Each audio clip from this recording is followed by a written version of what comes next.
I read 13 books in the month of April. 3 of them were 5 stars. Let's talk about them. All the Lonely People by Mike Gale. My eyes were swollen for days. It's full of heart. The characters are so lovable. I would absolutely recommend this for fans of Fredrik Backman. Nestings by Roisin O'Donnell. Hope I've pronounced that right. This was a debut novel. It knocked my socks off. A quiet, profound look at the insidious nature of psychological abuse. Just one of those books that kept building on that feeling of dread. Highly recommend this book. If you know me, you know I have this obsession with books that are centered around nature and isolated places, in particular Alaska. I don't know what it is, I don't know why it calls to me so much. I just love it. If you're like that as well, please let me know. The Smell of Other People's Houses by Bonnie Sue Hitchcock. I loved it. A group of kids who are growing up in Fairbanks in Alaska. It's quite bleak. A series of kind of interconnected stories which I just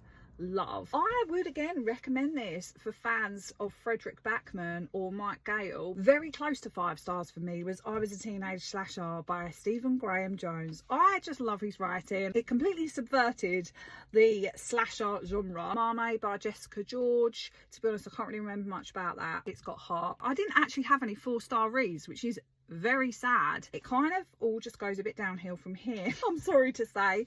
But one that was close to a 4-star but just didn't quite hit for me was A Sky Full of Elephants by Sibo Campbell.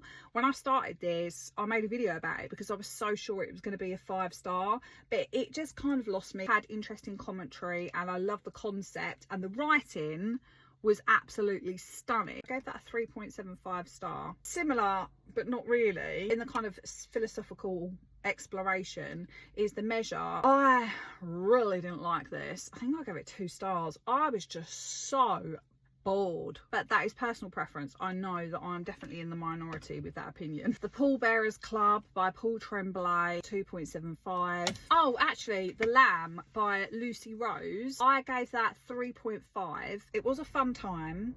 I actually listened to it while I was hiking solo in the Peak District. I thought the writing style was really punchy. I feel like I kind of missed the point. It just went over my head a little bit. I had a good time while reading it. It just wasn't a fave. Charlotte McConaughey, I love her work. And then I read Wild Dark Shore, which I was just so adamant was going to be for me. There was everything in there which would make it a 5-star read for me, but it wasn't. I didn't hate it, but I didn't love it anywhere as near as much as I thought I would. I gave it 3.5 stars. I read another Stephen Graham Jones as well, The Babysitter Lives, which I think is exclusively on audio at the moment. And yeah, had a good time, but I just have no idea what happened.